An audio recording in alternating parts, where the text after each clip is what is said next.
America और Iran ने शुक्रवार रात एक दूसरे के बुनियादी ढांचे और सैन्य ठिकानों पर हमले किए हैं।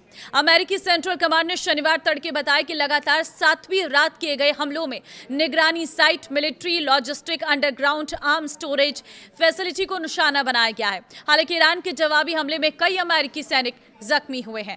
ताजा हालात क्या है? नमस्कार, मैं हूं आपके साथ ममता तिवारी और आप देख रहे हैं न्यूज़ 18 का डिजिटल प्लेटफॉर्म। सीबीएस न्यूज को कई अमेरिकी अधिकारियों ने बताया कि इस हफ्ते ईरान ने जॉर्डन में कम से कम 2 सैन्य ठिकानों पर हमला किया, जिसमें कई अमेरिकी सैनिक घायल हो गए। हालांकि घायल अमेरिकी सैनिक डिटेल अभी तक नहीं आई है।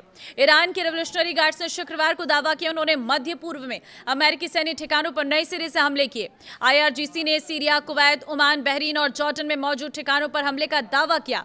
अमेरिकी अधिकारियों ने नाम न बताने की शर्त पर बताया है कि अमेरिकी सेना द्वारा इस्तेमाल किए जाने वाले कम से कम 2 जॉर्डन के ठिकानों पर हुए हमले में कई अमेरिकी सैनिक घायल हुए हैं। किसी अमेरिकी या जॉर्डन के सैनिक की मौत की खबर नहीं है।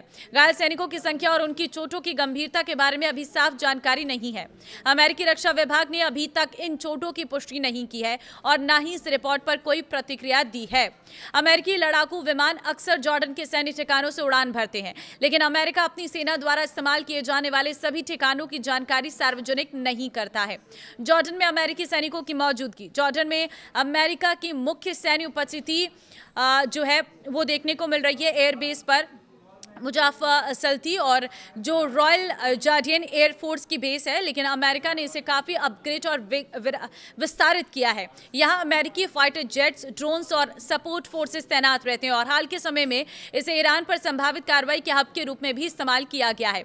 इसके अलावा टावर 22 नाम का एक छोटा आउटपोस्ट उत्तर पूर्वी जॉर्डन में सीरिया बॉर्डर के पास है। इसके अलावा Prince Hassan airbase, King Faisal airbase और कुछ अन्य ट्रेनिंग और बॉर्डर पोस्ट पर भी अमेरिकी सैनिक मौजूद है। कुल मिलाकर जॉर्डन में अमेरिका के लगभग 3 से 4 हजार सैनिक तैनात है। शनिवार और इससे पहले ईरान ने जॉर्डन में अमेरिका से जुड़े 2 ठिकानों पर हमले किए। इनमें मुजाफा सल्ती एयरबेस और प्रिंस हसन एयरबेस शामिल है। ईरान के दावे के अनुसार बैलिस्टिक मिसाइलों और ड्रोन से इन बेस पर हमला किया गया, जहां फाइटर जेट्स, कमांड सेंटर और ड्रोन हैंगर को निशाना बनाया गया। जॉर्डन के एयर डिफेंस सिस्टम ने कुछ मिसाइलों को रोक लिया, लेकिन अमेरिकी सैनिकों को चोटें पहुंची हैं। ईरान का दावा है कि उसने कुवैत में कैंप अल उदेरी और अली अल सलेम एयरबेस, जॉर्डन में अल अजराक एयरबेस और बहरीन में शेख ईसा एयरबेस पर मौजूद अमेरिकी सैन्य ठिकानों को निशाना बनाया है। ईरान के अनुसार इन हमलों में गोला बारूद के गोदाम, विमानों के शेल्टर, ईंधन भंडारण की जगह, मुख्यालय की इमारतें और रणनीतिक पुलों को निशाना बनाया गया। जॉर्डन स्थित अमेरिका का ये बेस IRGC ने अलग से दावा किया है कि ईरान की बैलिस्टिक मिसाइलों ने जॉर्डन के सॉल्टी एयरबेस पर तैनात अमेरिकी फाइटर जहाज़ों को निशाना बनाया। ओपन सोर्स इंटेलिजेंस अकाउंट्स के जारी फुटेज में दिख रहा है कि जैसे ही मिसाइल बेस के पास पहुंचती हैं, कई MIM 104 पेट्रियट इंटरसेप्टर लॉन्च किए जाते हैं और इसके बाद कम से कम 2 बार टकराने जैसी घटनाएं होती हैं। यानी कि पेट्रियट इंटरसेप्टर ईरान की सभी मिसाइलों को रोकने के तेहरान ने दावा किया है।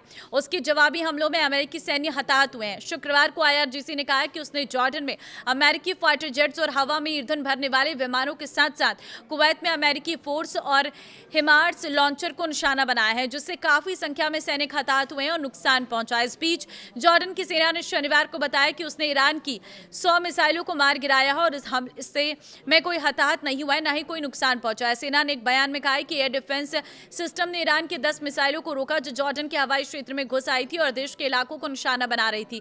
इन्हें रोककर मार गिराया गया। ईरान के 46 लोग ताजा हमले में मारे हैं। ईरान के अधिकारियों ने बताया कि हाल ही में हुए अमेरिकी हमलों में कम से कम 46 लोग मारे गए हैं और 400 से अधिक घायल हैं। तो फिलहाल ये हैं ताजा हालात और इसी तरह की अपडेट्स के लिए आप हमें जरूर सब्सक्राइब कर लीजिए और आप क्या कहेंगे इस युद्ध के बारे में, अपनी राय जरूर दें। नमस्कार।